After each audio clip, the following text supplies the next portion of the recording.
Meet the man behind this iconic look of the 80s. Andrew Berry was the hairdresser for the English rock band The Smiths.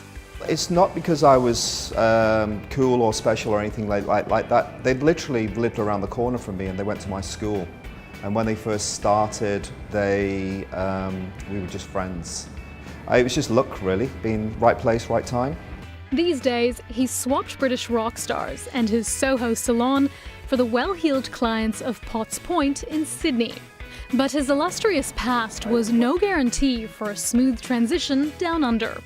When you come to a new country, you are starting again. There's no, it doesn't matter what you've done before. Initially, I put some Smith stuff in the window and I thought that nobody was noticing. I put a picture of Morrissey in the window and somebody came in and said, "Oh, is that so-and-so from Geordie Shore? You know, the TV program?" I said, "No, it's not. It's called Morrissey." It's like, "Oh, right."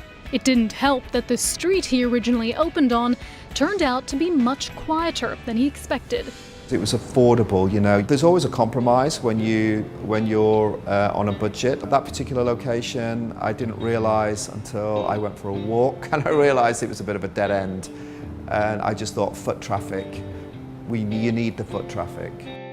Very early days, there was one particular month where we literally didn't have enough money for the rent. And I had some of the original Hacienda posters from 1982 in Manchester.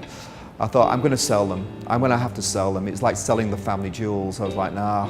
I said, well, I don't care. I've just got to keep this business going and it's more important. And then we had a really busy week and the money came in and I thought, all right, I don't have to sell them now. That support from the local community was invaluable to his business, as was the backing Andrew got from his local bank branch. The communication is really good with those guys. I mean, you can just go in and chat to them and they all know my name for some reason, I don't know why, and I think what they do is they look at you and assess how confident they are, so which is kind of very personal. It's not, you're not just on a computer where it's like computer says no, sorry.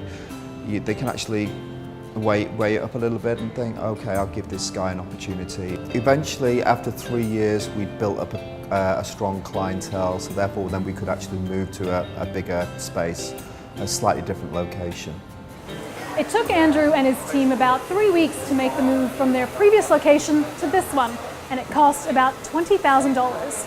Initially, when I first saw this place, it was a redundant estate agent's. This is all walls and cupboards. And so you had to rip it all out, didn't you? Yeah, we had to rip it all out. The main problem was once we ripped out all the walls, then some of the ceiling started to drop, so we had to find someone to fix that. And of course, you still have to pay the wages for the staff, and there's the money that you're not earning. But Andrew says it's all been worth it. I think it's important to be in a location where you have neighbours, other businesses, cafes, restaurants, there's a shop next door, there's a gym. I just feel part of a community here. And so have you noticed an uptake in business since moving to this location? There's been a 30% increase every year since we started, but we were starting from zero. So that trend is, the relocation, we haven't gone down at all, but we're still on that kind of rise. Soho's loss, Potts Point's gain.